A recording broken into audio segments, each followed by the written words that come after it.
Hey there, everybody. Welcome back to the channel. My name's Chris. This is FM24, and the Swans are flying high once more. Not a new thing for those that remember or are even aware of me back in the day. I used to live stream on Twitch with FM 10, 11, through to probably like 16, 17. I kind of disappeared off Twitch and YouTube like a decade ago or so because I moved to the USA. And got a job with different schedules and different times and kind of had to make other things work, so I had to put YouTube and Twitch to the side. Sadly, lots changed in that time period, but one thing hasn't changed is I can manage Swansea and overachieve like nobody I've ever seen on YouTube or Twitch. I'm kind of a one club merchant. I'm kind of an idea of a one tactic. I've got many tactics, but they all follow key principles I stick to. My footballing philosophy, I think, would be fair to say. Even though we did start out with wingers in this save, the first time I played with it, and that works really well too. It's just the default fourth, well, kind of like a fake back five, really, because the defensive midfielder will drop into the back line like I do in this formation. That's one of my tricks. But yeah, I think there's certain ways of playing, but that default 4-3-2-1 gegenpress that the game kind of puts every team in to begin with. Like, you can just win big. You don't need a monster tactic. All you need are the right kind of skill sets. So you look up.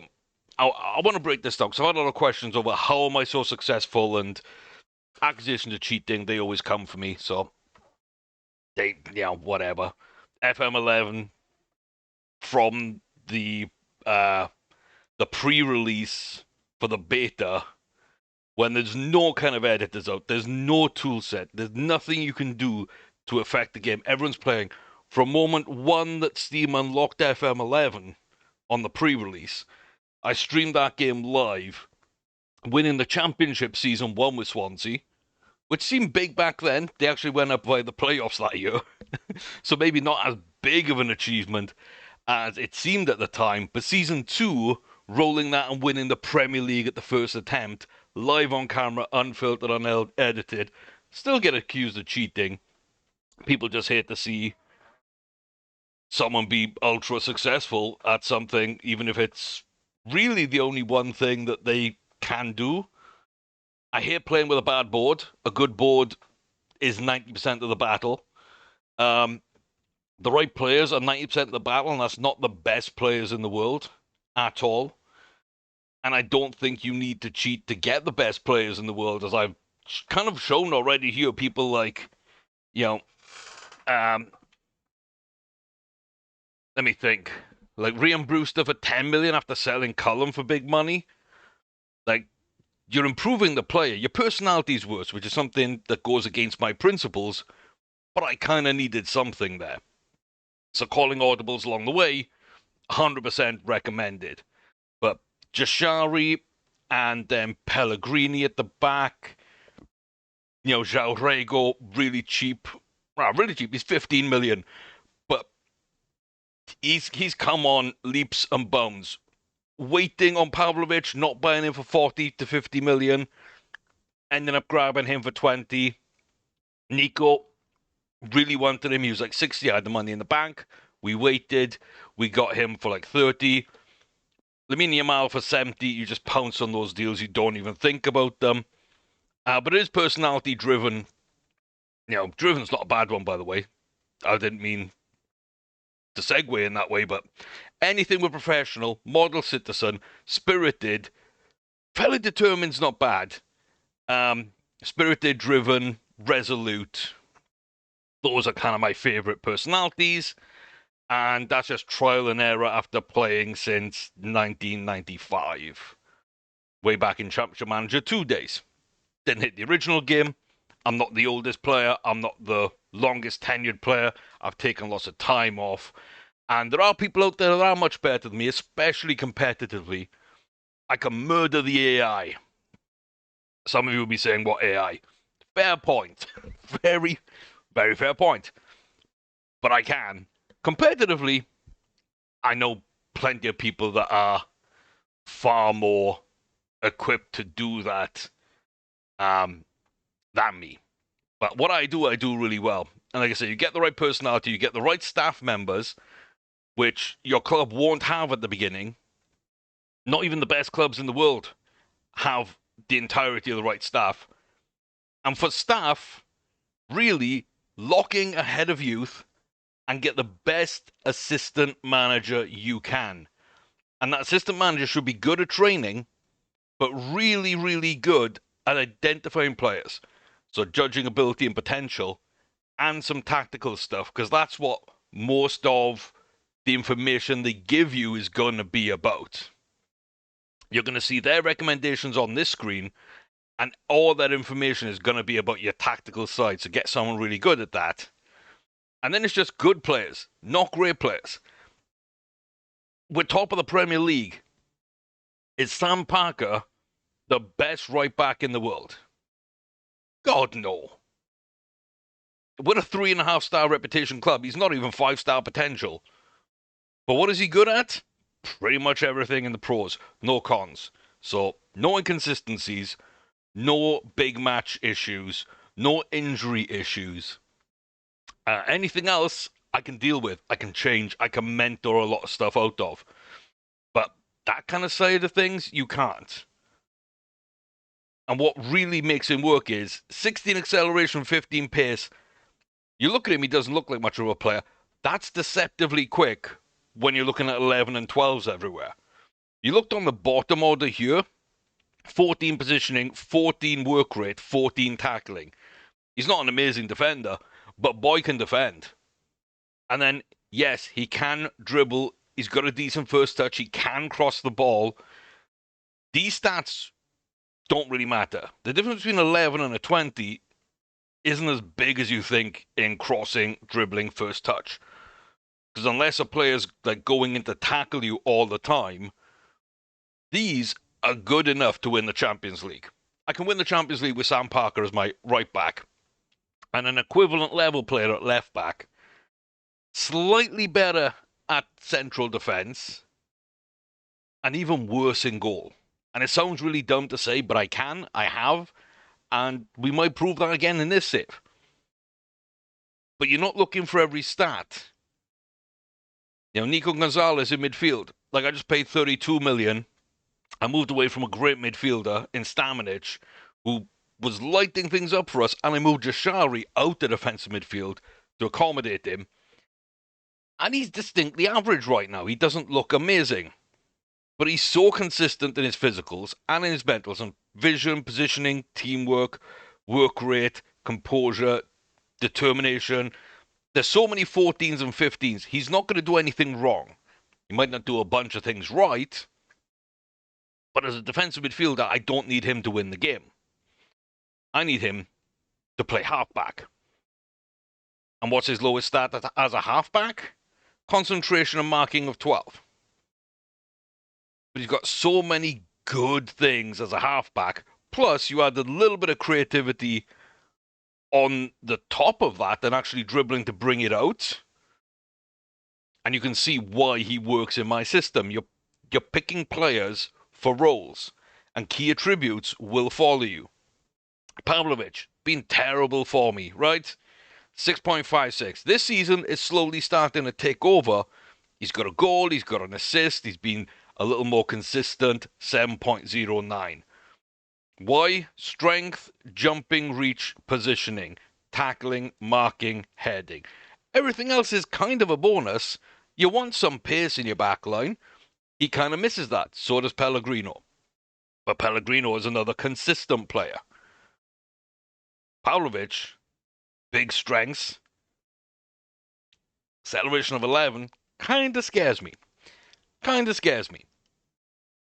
But Pellegrino does the running. He's kind of just that little nice little player around. And the dominant player in the air then gets me through. Meslier, 11 command of area, 12 communication. I don't care. One-on-ones, reflexes, aerial reach, jumping reach. 6'5". He's going to dominate the air. And if he's not dealing with things in the air, the way we play, we're likely to be on a counter-attack or something, so the one-on-ones and reflexes come up big. So for 4 million, 25 years of age, no cons, he's going to be a good goalkeeper for me. And he's going to work in the role of one in a play. João Regal, 15 million. Wasn't looking for him. Transfer window suggestion. Comes in, does okay, not great. Second season, does a bit better. Still very much rotation. This season, we just given him the ball and letting him play full time. And oh my God, yeah. He's got what we want. He's got the stats. He's got great vision. He's got great flair. Great dribbling. He's not slow. None of these are world-beating players. None of them. Until you get to Lamine Yamal, he's the latest addition, and the team set up so well that he was off to a slow start and he's come good, to be fair to him. But you don't need dominant players. You don't need a game-breaking tactic. You need good staff, the right personality players, and then you're managing two things and two things only. And I got them right side by side. Morale, condition. Keep your players fit, keep them happy. They'll play within your tactic, and you will win. And when you win, their values go up. And you will sell them for much more than you bought them for. And then you reinvest that money in more youth. And more importantly, in your facilities. Max out your facilities like crazy. Get merchandise clubs so you can get even more money so you can maximize early. I go over the top on it, but we've got some great young players through our academy, and we've bought a bunch of great players to go alongside it. I'm pretty sure Luke is one we bought, right? Yeah, $1 million from Southampton. He could play in my first team right now. 14 acceleration, 15 pace, 13 tackling. He can cross first touch. His dribbling's a little under par, but he's still going to dribble past people because you don't need a high stat unless you're really being challenged by a top defender. If you're being challenged by the best, right back in the world, he's going to lose out. So is everybody apart from the best left winger in the world, probably. So I don't worry about that. So, yeah. I kind of just want to break that down. So I've had a lot of questions about it recently. And it's something that people seem to ask me in private.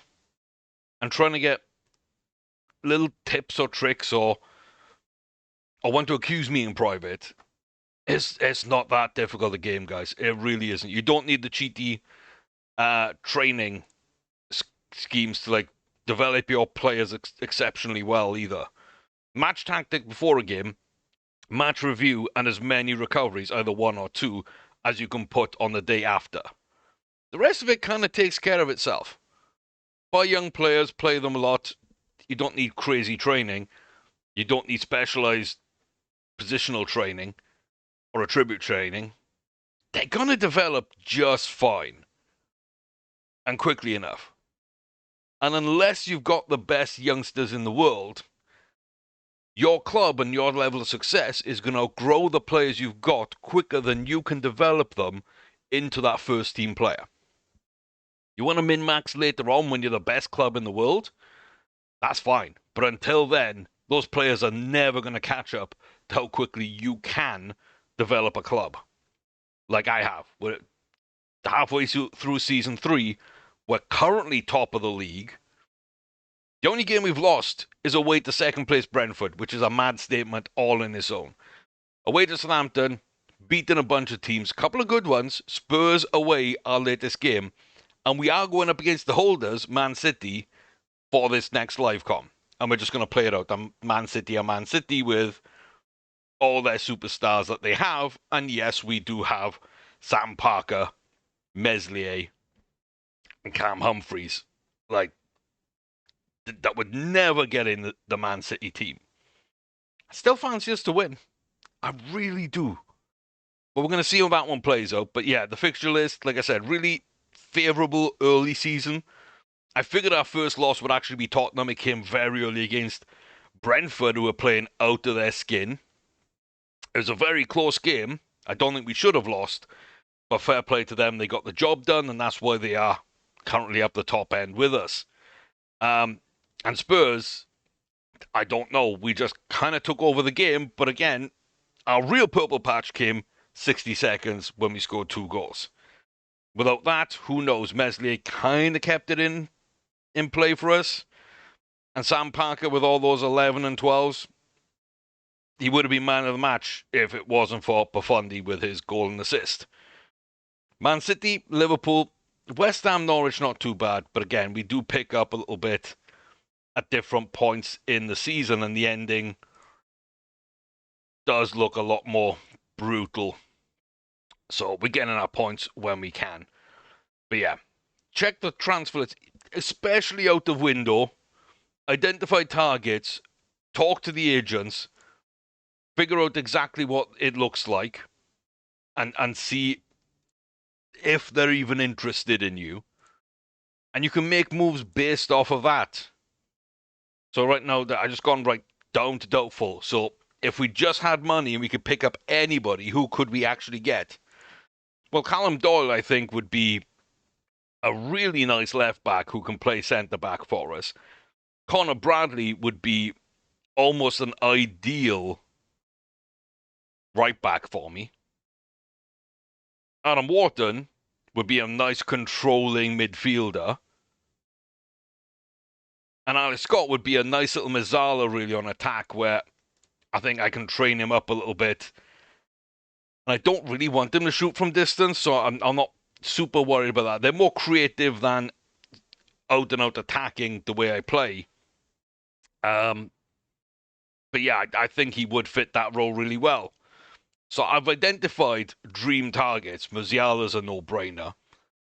Again, he'd play Mazzala attack, and you can see how many of those 15s and above that really highlights. In fact, his lowest stat is the finishing at 14.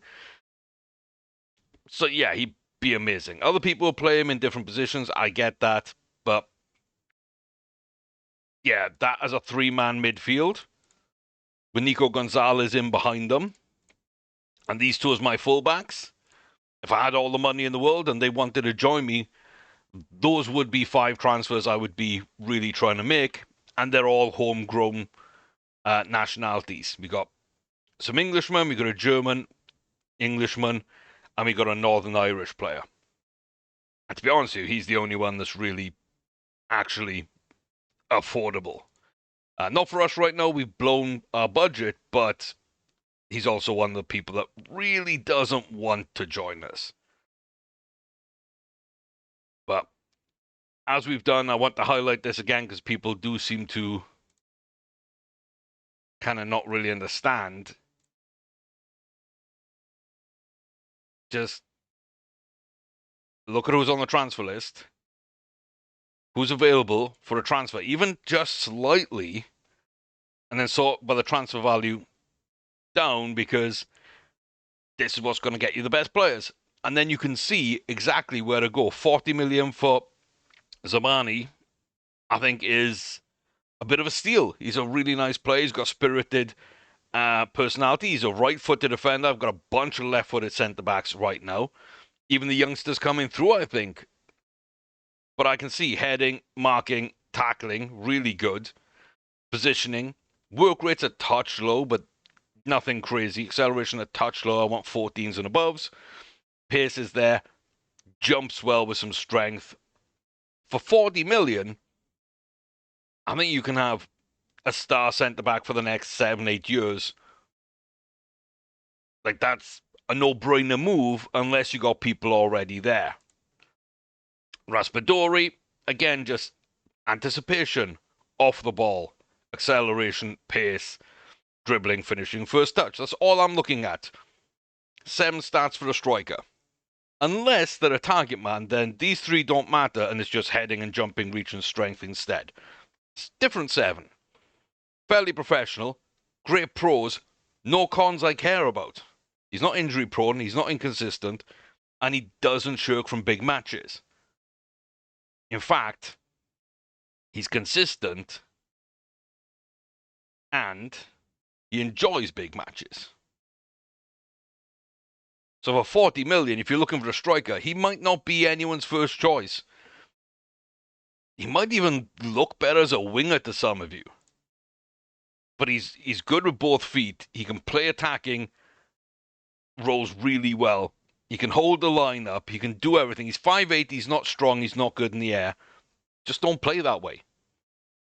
But for less than 40 million, I think that's an absolute steal. Those two, you could sign, you could play for 2 or 3 seasons and double, triple your money on in one way or another. 100%. Chevalier, very good goalkeeper. 29 million.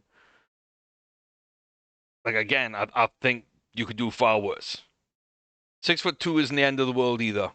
But you could definitely do far worse.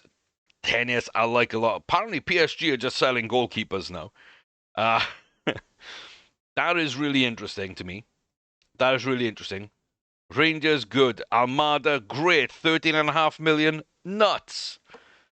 Should buy him. I haven't got space on my squad, and I really need to stop just signing players for the hell of it. Semenyo for 12. Tons of pace. He lacks the anticipation, which I pumped the brakes on. I do think that acceleration and pace is a bit low for real life. Same as strength and work rate. And anticipation too. He does take up some really nice positions, and he does seem to find that space just before someone's looking to make a pass to them. So Antoine's a very, very good player. Not quite as good as in FM. Should get a big move somewhere. Should have already had a big move somewhere. I feel it kind of baffling that nobody's come in for him. But in game, 12 million, play him up top or on the wing, no-brainer. Perot, a bit slow, former Swansea striker, he's got everything I want. Like, yeah. Buy these players. They're out there. We're not in the transfer window yet. I can get these deals done before other clubs can even move. I don't know why more people don't do things like this, which is why I have to highlight them and why I get all these messages, and I felt the need to really address them. Really address them. And again, you got all these kind of players. If money's no object, you can just get phenomenal players. And some of them will be cheap. Some will be 60, 70 million right now. And then you go down, not that far, but like in the 10 to 15 range. I don't know where I thought, there we go. Maybe it jumped down.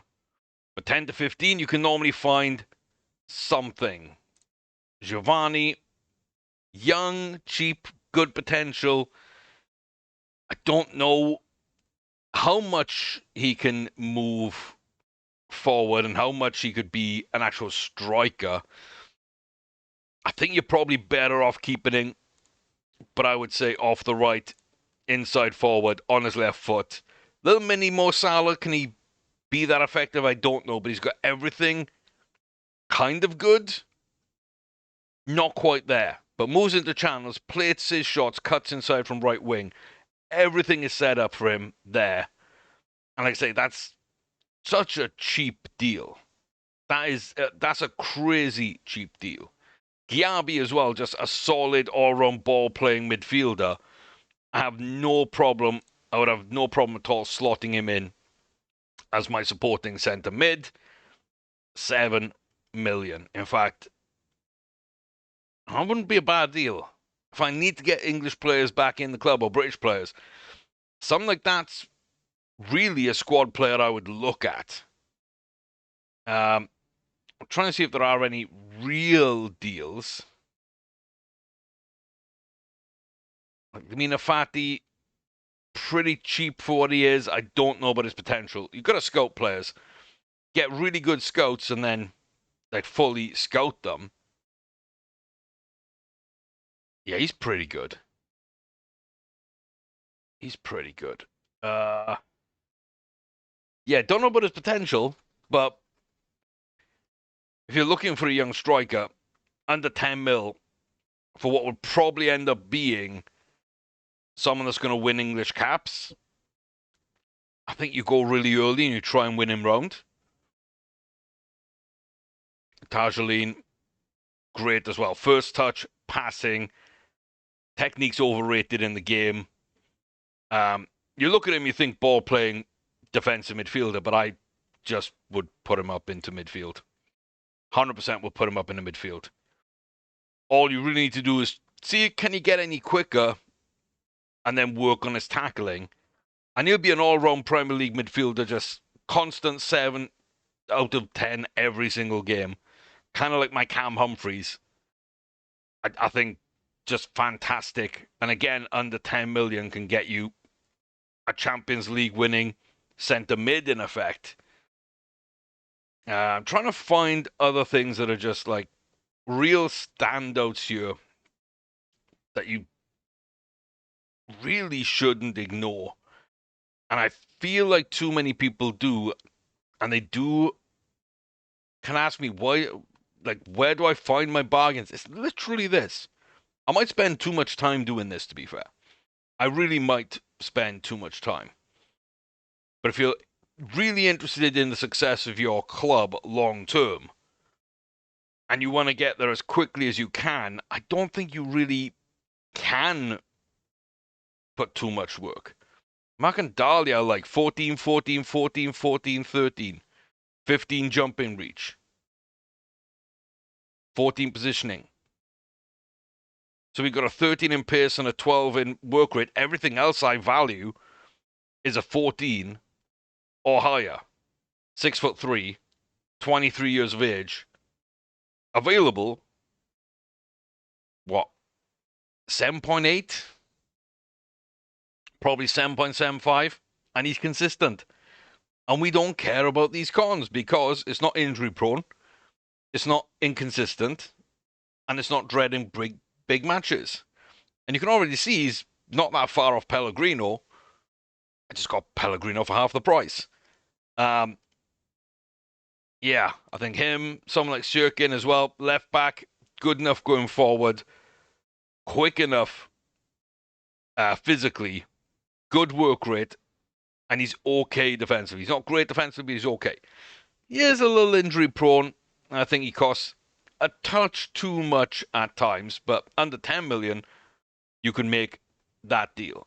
So many deals here that if we weren't at the stage where we're ready to push for Europe, I'd probably buy 5 or 6 of these players at about 10 million each, because I think they are there for you to do that with. But yeah, I don't fully understand why people don't do that as much. So there we go. Hopefully that's helped. Not really got too much to update on. And so, wow, this is interesting. Yeah, for some reason my assistant doesn't like Pellegrino. We're making it work. We are making it work. Meslier, Carboni, Pellegrino, Pavlovic, Parker, Nico, Cam, Jashari. For some reason, even though he's playing really well and he's done really well, he really prefers slotting Galbraith in. And he loves playing Vopotnik up top, which is fair because Yamal's not really a striker. But I think we all know Yamal is an amazing striker. So him and Buffon up top, 100%. And I just slide these around to give me what I need. So centre back, right back, left back, defensive midfielder, centre midfielder, and another centre midfielder. We're going to go with Japa because we know him a little better. Kind of okay with him. Kwan's a little more uncertain at this time. They're very similar. But what we trust is what we go with. Agerli and Vipotnik on the bench. It's just like that. See what the assistant recommends. Put other people in. And just check their physical. So I know, I've checked very recently, I know they're all happy. My quickest way of doing that is clicking on happiness here and just seeing what is upsetting people. Pellegrino wants to play more. Yeah, I want him to play more. Everyone else is pretty good. Everyone else has had new contracts. Everyone else is kind of in a good place. So, yeah, we're almost maxed out everywhere. In fact, the only thing that's not maxed out is my support. Kwan doesn't trust me probably because I won't play him. Baybrook's new. Locker's new. That's fine. We still don't have a full team hierarchy yet. Yeah, I'm split into 3 groups. But yeah, dynamics, keep a close eye on. That's going to get you 90% of the way there. And then rotational, rest, and everything else will kind of help you out the rest of the way. Let's say morale and fitness manager. That's really what the game is. And now we're going to go out and absolutely get battered by Man City. And I'm going to look like an absolute idiot. And I'm here for it. I'm here for it if it happens. Because that's the beauty of FM. I figured out as much of this game as I think I need to. But I can always be wrong. I am really confused by their lineup. This is a league game. They just dropped Rico Lewis, Ruben Diaz, Josko Gardval, Rodri, and Erling Braut Haaland.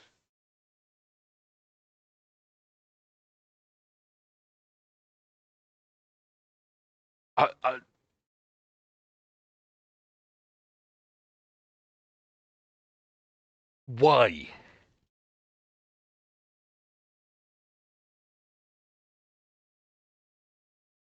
You're fit. There's nothing wrong with you. Is there nothing wrong with any of them? Don't work too hard to beat the AI, guys. They will just flat out beat themselves. What in the world is going on? 11 goals in 8 games. Erling Haaland. And they're resting him against me. There's no morale issues. There's no fitness issues. It's a league game. They've had a bad start. You think they want to play the best team they can. They're resting them against me. Not bad players either, to be fair. Not bad players. But not what you'd expect to happen. Oscar Bob up top. It's still a handful. Still a very, very good player. And I agree about playing him as a striker. You just need to teach him how to finish, same as we're doing with Profundi. Not a big issue. He's got everything else I really want. I'd probably play him as the Mazzala. I think that's where, to me, at first glance, he would thrive. But sure, not bad. Horta's come in. Again, solid winger. Probably an even better choice to convert in as a forward. I think he would kind of thrive as a small advanced forward, playing off the last man.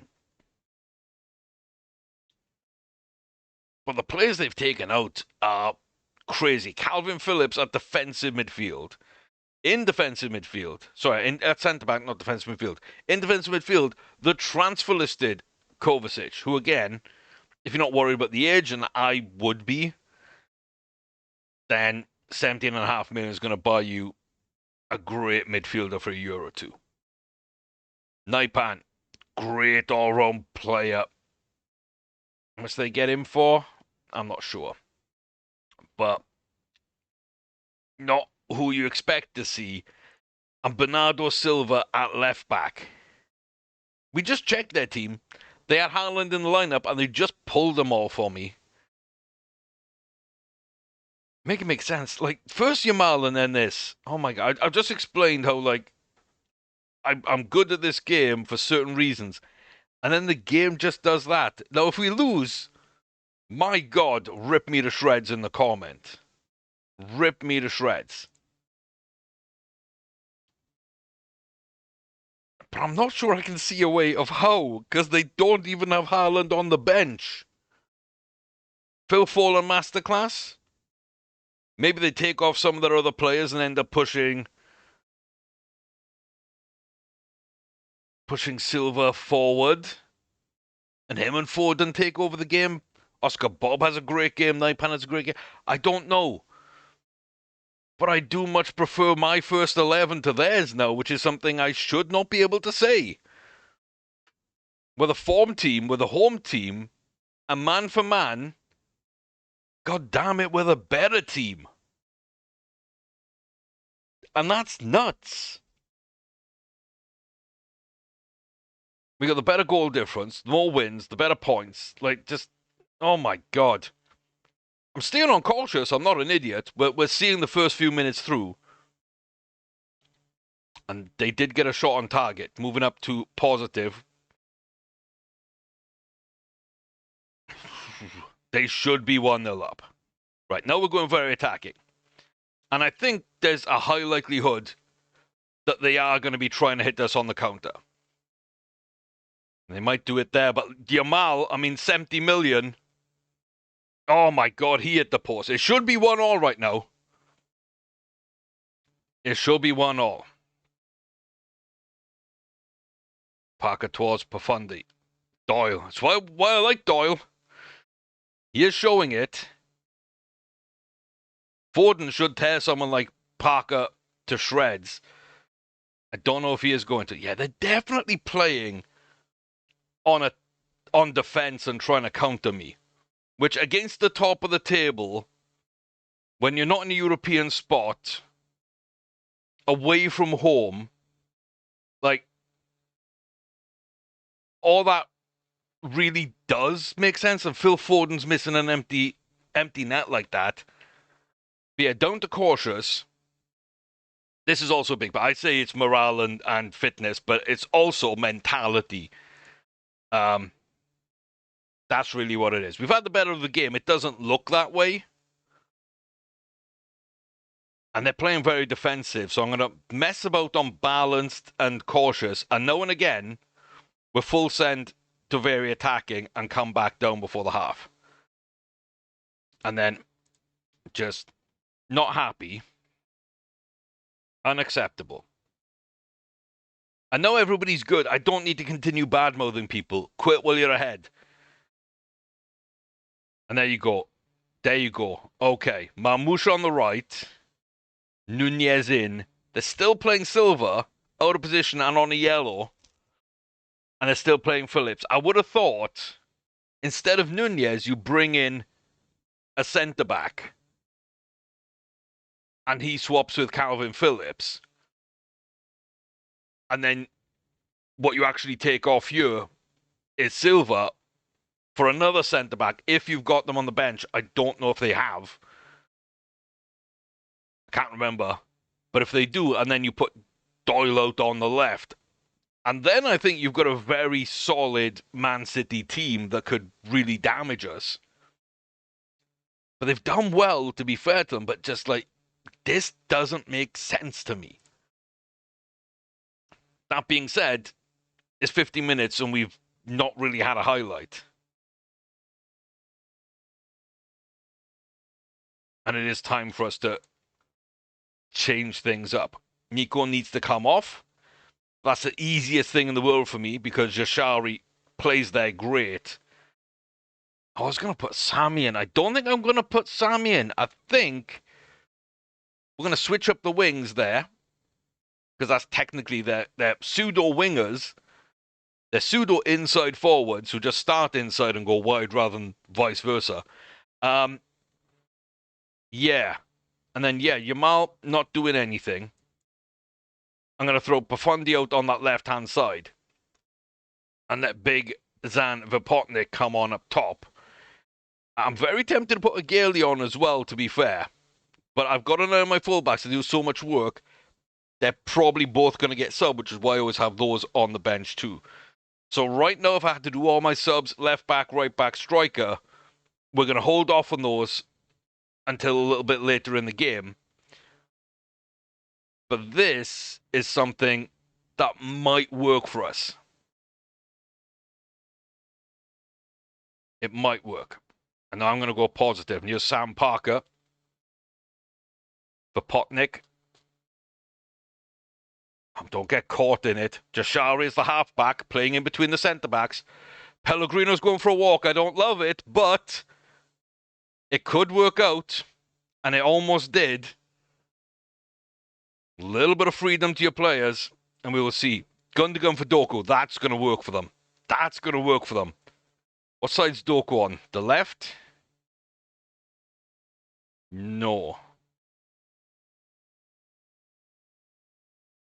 Yeah, we need to win this ball back somehow. That's absolutely terrible. Meslier gets us out of that one. That is absolutely terrible. Oh, I don't like what Man City are doing. They still have some very good players. My issue is I'm not winning the mentality battle. I know they're defending and I know they're counter-attacking. But we're not doing anything on cautious, which is the only thing stopping them from doing anything. I could go to defensive, but if I'm not right about what they're doing or they change what they're doing, this game's going to be a 0-0. It feels like I have to win this one because I have no right, really looking at the schedule, to win this one. But it's such a big opportunity at this point. And again, up front, it just feels like something is missing. Egali out wide. He fed Donnelly really well. Let's see, can he do it again? And let's just go for it. Adam Devine and Brais Martinez, they got 25 minutes just to be fresh legs, guard the fullback ranks, and bomb on when they can. And that's about it. Get rid. Pavlovic. Rego. It's not cleared. Lovely from Rego. Egali's never going to get there, but it was all about getting that ball out. And Brais, oh my God. Plays himself into trouble, but he should never get that ball in the first place. But he does. I need to see what they're playing. I need to pause. Doku's up top.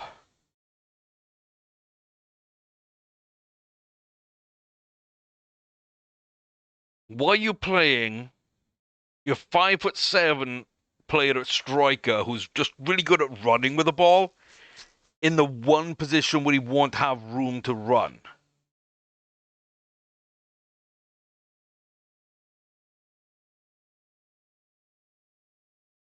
I am baffled by what Pep is doing. It's working to a certain degree. It shouldn't be. Why wouldn't you have Marmoush up top? Marmoush up top, Bob out wide, Doku out wide, Foden, more of an attacking midfielder, maybe even playing centre mid, but like centre mid attack or something, or an advanced playmaker cutting into the space, and have Naipan Nunez screening. I don't know. I can't figure out their tactics. Our morale's good, but I'm shouting at the boys. I'm just shouting at them. We're going on cautious. I'm not going to lose this game now from something stupid I do. Might be something stupid the players do, and that does come down to my tactics / players I have bought. See.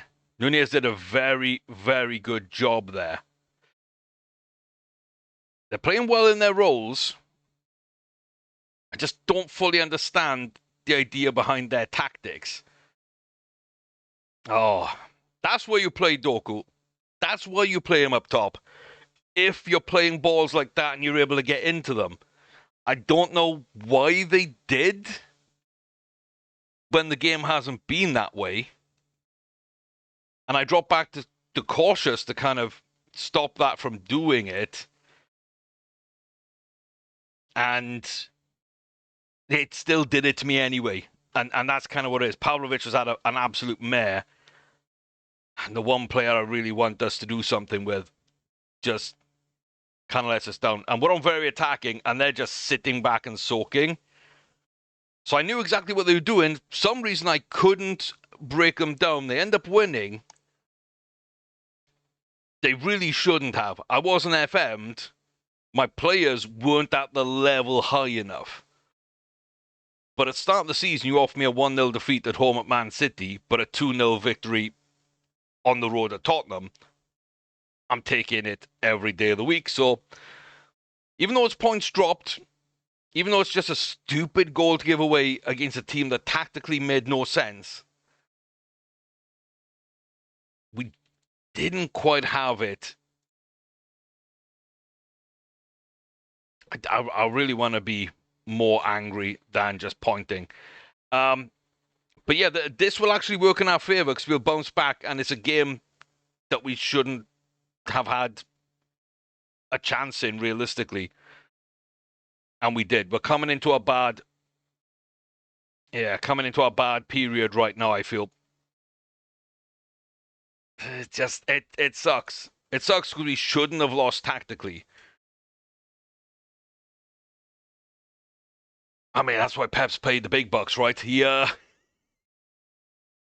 played weird people in weird positions, sat back and defended, counterattack, and just won by one through ball to the fastest man on the pitch, probably. It doesn't feel like a Man City win. I think we were overconfident. Ultimately, we didn't have enough about us to win that game when we should have. And that's on me, that's on the players, slightly tactically. I do feel I lost that mentality battle. 100%. But I do feel overconfidence does play a part.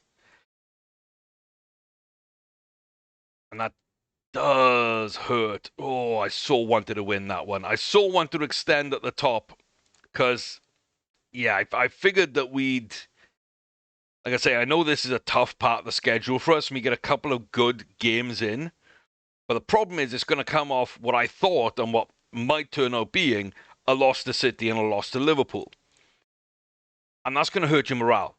And then it's, okay, how do we rebound against that? So, fitness manager, I've given people rest. The people that badly need it, well, they get more rest. They're going to go up against Liverpool next. After that, West Ham at home, we can rebound, get some morale. Norwich away, we should be able to get a result depending on how they play. Because quality-wise, we're better, but away from home. And they're probably going to counter-attack. Again, it's on us to break that down. If we can't, we don't deserve more than a point. And we might take the loss like we did against Man City. Now, Newcastle at home and Brighton at home are difficult, but we might pull in a little bit here over these 5 results to get ourselves out of the mini morale hole that might develop after losing to City and Liverpool. And that might be enough before probably back-to-back losses again to Arsenal and United. We don't really have much in the way before Chelsea, who really should test us but aren't having a good season. But then again, neither have Man City, and they just did us, basically. But my best centre-back played poorly. I don't know why I automatically go to praise. Just got to be careful. But you weren't good enough. And you don't always get this right either. They're going to complain a number of times. But technically my best striker, my best defender, 2 of the best players in the club, got 6.3s. Yamal with a 6.4. Galbraith's been great off the bench and playing for me, 6.4. Nobody hit a 7. Nobody hit a 7. Oh, that's brutal. In a game that we outplayed Man City. You look at these, and you think, no, Man City outplayed. They had possession. They passed really well. They defended really well. They counter-attacked once. They had a couple other things. We both hit the woodwork once. But yeah, they don't really tell the stats. Don't tell the story sometimes. This is going to be brutal. I might show another trick for the Liverpool game. I think I'm going to show another trick for the Liverpool game. It's not a big secret. Other people are going to know this. If you do, great. If you don't, well, here's something you can take on board. I have very little confidence that we're going to beat Liverpool at Anfield. I think I've got enough to say that compared to where they were last season, we were last season. We're slightly better, but we're also very much a work in progress. We've lost key players every season. Liverpool still kind of have their team together. They sold Van Dijk, but they still have a lot of their big players together. And Rio's playing really well. They've got a bunch of others coming in, like Lucas Torreira, who's doing really good. Rodrigo, they brought in Schläger into midfield and Chalobah at the back as well. They've just got more than we have. If they don't rotate their side and still beat us anyway, it's probably just player quality going to beat us. So how do you stop a potentially big loss from affecting your morale?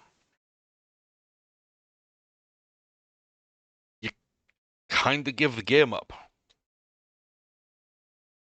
And I don't want to do it because every point is precious.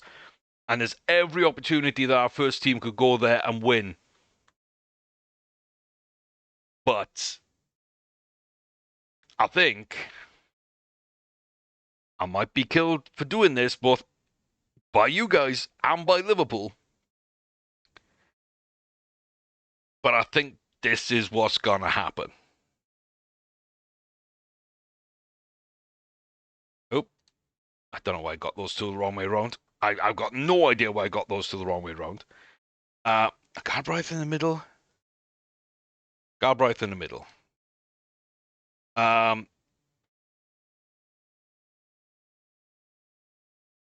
What have I done, though? Where's Cam Humphreys playing? Oh, my God.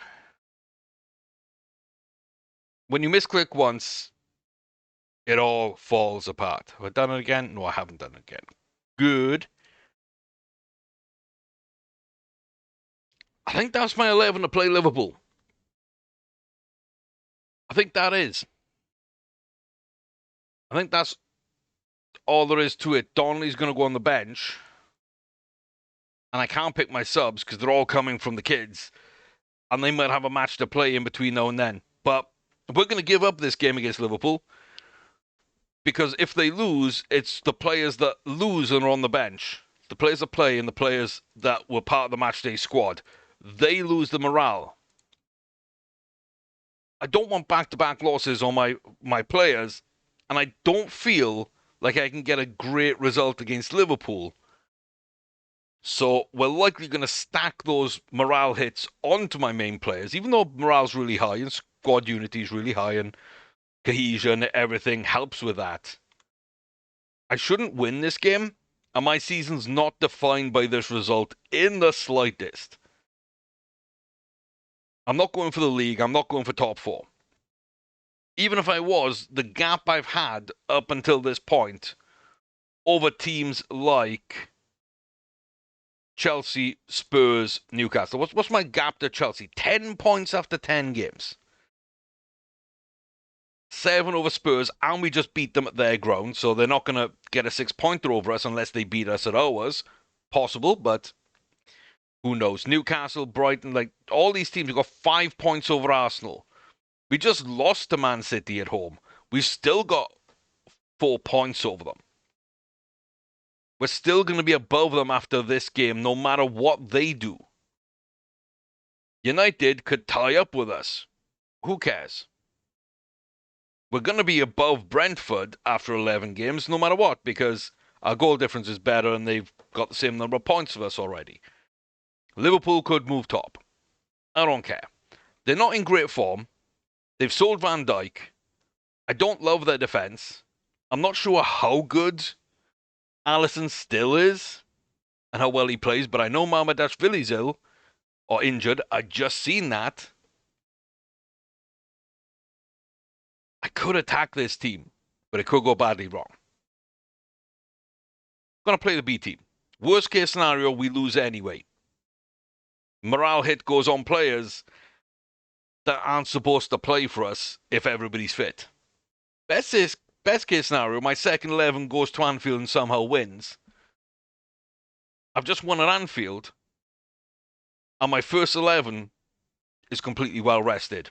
After a tough game, they're completely well rested. You can already see some of the morale hits creeping in.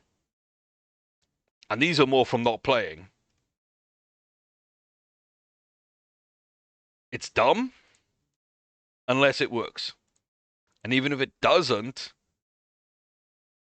it could also not have worked if you did the exact right things.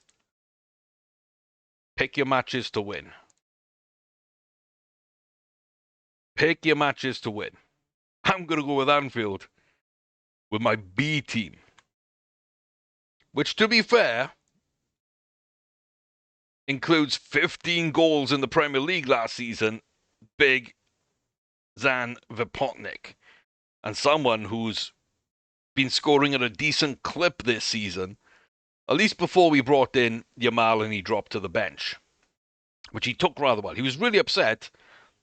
And I think the way I won him round this time was there's a lot of good players in your position and need to manage playing time. Something along those lines. And he said, oh, that makes sense.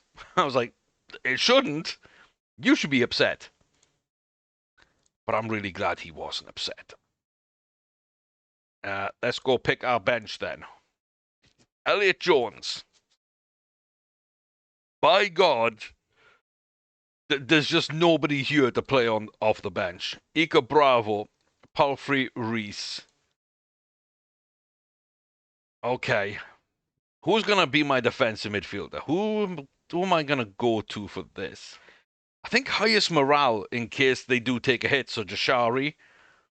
And then I need to go left back, right back, and I need to go centre back. And I'm going Pellegrino because he needs games for his work permits. Pavlovich doesn't. That's my decision. That's as arbitrary as we get. That's just what we're going to do. And see what happens. We're just going to send the assistant to manage this one because we haven't got time to do another live comm in this one. We're already longer than I would want to be. I almost clicked this button again. Oh, don't click that button. I don't think sending a worse team is going to work that well. Sending an injured player isn't going to work that well. I'm going to put Cam in. And he's going to drop to the bench for Palfrey, who's really not fit. Oh.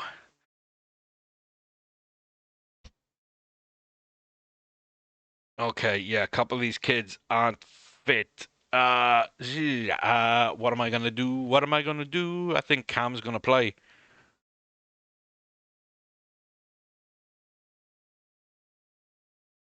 I think Cam's going to play Galbraith out wide. I think that's it. And I'm not going to tell them to sit back and defend because I don't think they're good enough to absorb that Liverpool team. So we're going to go positive. First team's going to be a little unhappy they didn't play, but we snatch a draw. 2 goals right at the end of the first half equalises up. And a Gailey double. Tista doesn't play well. Braze doesn't play well. Locker does really good. Vopotnik sets up both goals. Zagali smashes them in. I would have had it the other way around. Pellegrino does get his game for the ESC. And just like that, that becomes a really good decision. We just stole a point at Anfield with the B team, rested the first team, don't get a morale hit, and everything is kind of what it needs to be. Got to be really careful with 6.3s. I tend to warn people, unless they don't like it. You learn personalities. And you go, Braze doesn't like it. I don't feel I can convince him. He's got high respect. I don't think I can convince him. So I'm actually going to back out of it, get his morale back up by just being the bigger man and saying, nope, end of the day, it doesn't matter. I'm also going to follow that up with a training one, because I'm pretty sure he's trained well. If he didn't, I'd just go for a conduct, sorry. And I'm just going to get a positive interaction with him. Because we just had a negative, we're going to get a positive. The last thing he's going to have from us is that positive interaction. The morale is going to be built on him instead of being weakened like it could have been and probably had at some point. And again, Vopotnik, you led the line beautifully, because he did. Gali got the goals. Locker got me, I was going to say a clean sheet. It wasn't a clean sheet. And yeah, I'm guessing Braze got cooked by Salah and Di Baptista got cooked by Ekatike. Who could have seen that coming? But we are top of the league after 11 games. We hold off the challenge of Liverpool. We're still 2 points ahead of Man City. We're 3 ahead of Brighton in 5th. So, in fact, yeah, I mean, Brentford with the game more is the same points Man United, so it doesn't really matter. But really, we're 4 points ahead of teams after 11 games for a Champions League spot. Not our goal. Our goal is kind of 10th to 8th. We will fall at some point. But right now, that's a great result. And a great decision. If we got a point at home to Man City and then lost away at Anfield, that's fine. We did it the other way around. Morale has actually improved for some of these players. And not only that, but it's our bench that's tired after that game. We got 2 weeks to West Ham. Doesn't really matter. And in fact, at this point, I'm actually just going to give everyone a day off. Because it's been a month or so since I've given everybody a day off. And we've managed our fitness. We've managed our morale. And we've come out of 3 tricky games. Spurs away, Man City at home, Liverpool away. With much worse teams, we picked up 4 points. It doesn't have to be that difficult. You beat the teams you need to beat. You sneak the odd result here or there, you're overperforming. Sell at the high price, buy at a low price. Buy young, sell old. Invest in your squad, but invest in your facilities. Get merchandise links. Not every club can do that. You need a good board. Swansea, miraculously, in FM terms, has a very good board. They put money in now and again, and after you show them a little bit of success, they rarely say no. And if they say no, they'll probably say yes to the same thing in a month or 2. You just got to keep going. I think that's the key behind the success. And that's the keys to this series. I can't believe that the top 50 players in the world, Haaland at 4, Diaz at 9, Man City rested them both. And still came and beat me. Playing a defensive long ball counter game. Like, oh, it's annoying. They rested Rodri. They played Edison. Silva played left back for some reason, which he can do. It's not like he can't, but really shouldn't be. They did exploit my weakness, which is out wide. 100%. Give him credit for that. Foden played. He didn't play great, but he got the assist. And yeah. Number 41 in the world, Alisson. Well, he couldn't stop my team scoring 2 on him at Anfield. So I feel pretty good about that part. But yeah, Mo Salah, very good. But that's what's going to keep us flying high in the league when we have no right. And kind of through that tricky period, like I say now, with morale intact, fitness intact, we can attack West Ham, Norwich, carry that through into a tricky game against Newcastle and Brighton. And if we're doing okay in these, morale and fitness still good, we also may be able to get something out this game with Villa. And then you never know momentum. We might carry it through against Arsenal and into that Man United game. And then Wolves away doesn't seem that bad. Chelsea at home doesn't seem bad. Everton, Brentford, Forest away, Palace at home, Bournemouth, Southampton, Fulham, Tottenham at home. None of those seem bad anymore. You ride a little rough spot here and there, but a couple of draws, maybe a loss before we meet Man City again. And by that point, if it does work out in that fashion, we're kind of looking at this period and saying, okay, kids against Man City, get a draw against Liverpool at home, maybe a draw against Newcastle at home, win the others, and actually be in a European fight, maybe even a top 4 fight, depending on what all the other teams do, knowing that we need to be 9 points clear of a good finish, because these look tricky as hell. But, yeah. We're managing the fitness, we're managing morale, we are managing the tactical mentality battle, and we are managing managing the schedule, picking which matches to play and which to kind of just give up. And that's what I've been doing in the Cups too. I haven't been trying to win the Cup.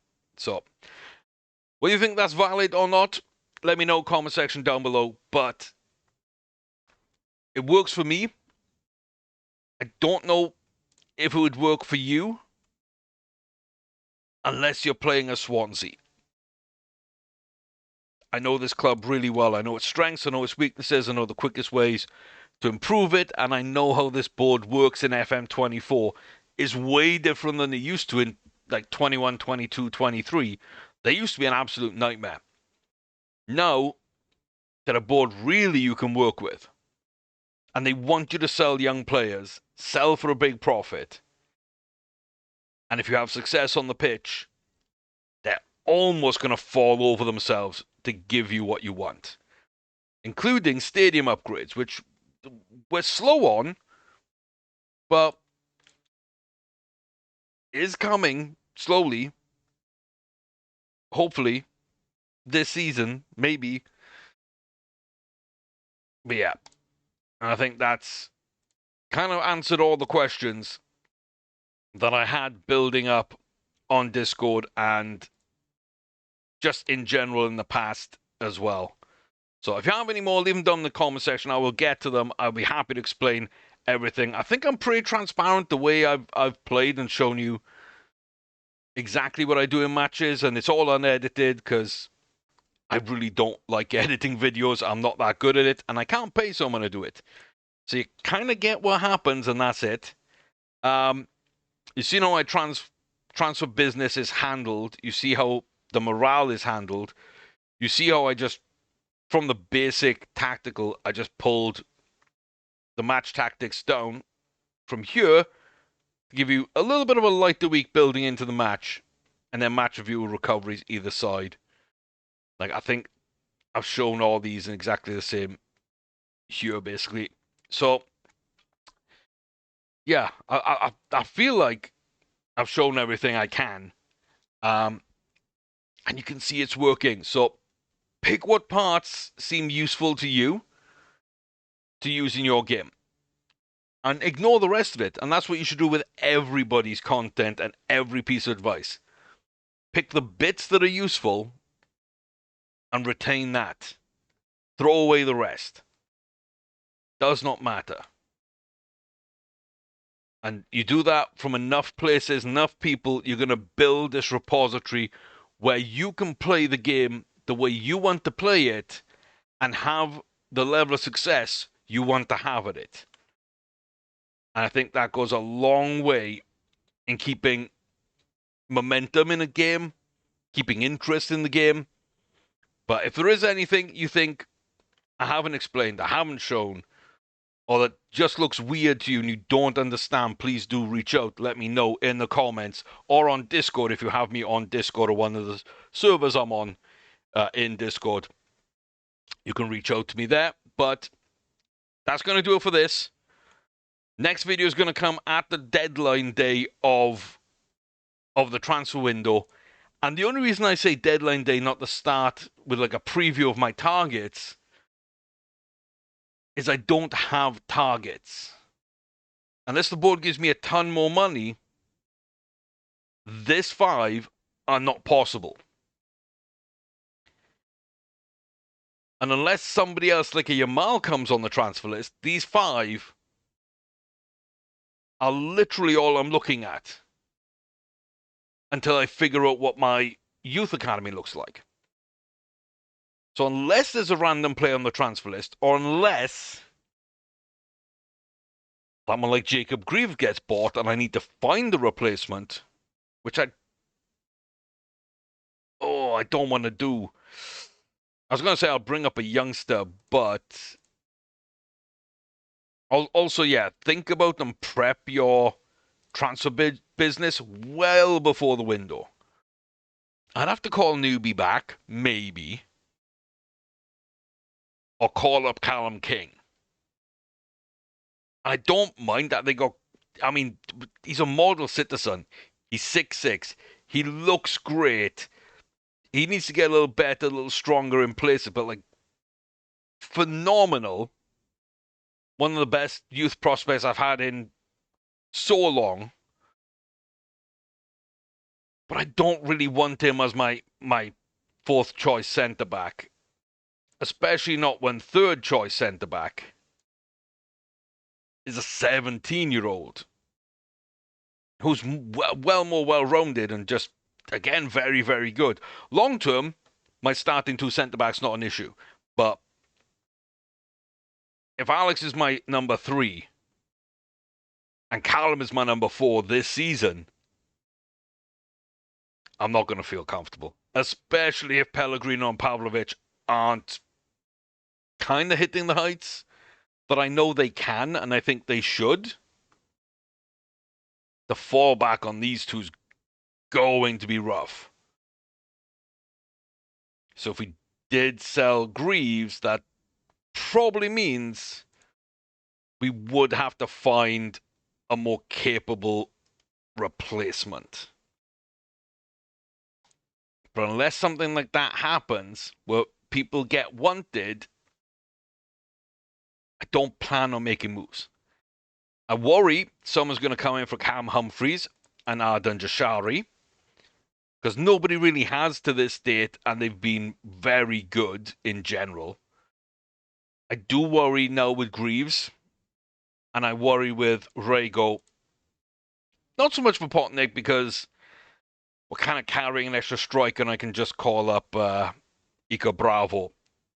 So, Bafundi and Yamal, Igeli and Donnelly, Bravo. If I need a 4th striker, something happens to one of the others, that's fine. But those are the only ones I could see people making a bid for. Most of the rest are too new, have 2 new contracts, or I just don't think their ability and their value matches up. I don't know who's going to pay $40 million for Sam Parker. Maybe they will. I thought that about Liam Cullen. Maybe they will.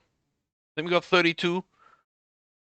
So yeah, stranger things have happened for sure. But yeah, so that's why I think it's much more likely to be the end of the transfer window on deadline day, right at the death, or when something happens in that transfer window is when I will kind of bring you into the conversation. But until then, I just don't see anything jumping out at me. and I don't feel like I want to make a move. If it's a midfielder, Thiago Almada's probably the move to make, I think. If it's a striker, we fill from in-house. If it's a left back, I don't know. If it's a centre back, 40 million for Zabani starts looking really nice. I can't lie. Yeah. If Greaves goes, I bring you in as my third choice centre back, and I feel pretty good about it. So I'm going to leave that up, and we'll see how that changes over time. But that's kind of what I'm thinking of and when I'll be back. So I'll see you then. Till then, take care, stay safe. All the very best to you. And let me know what you think. As always, comment section down below. Like and subscribe. Until we meet again, good luck in your saves. Take what's useful from my games. Use it in yours. And let me know how you get on.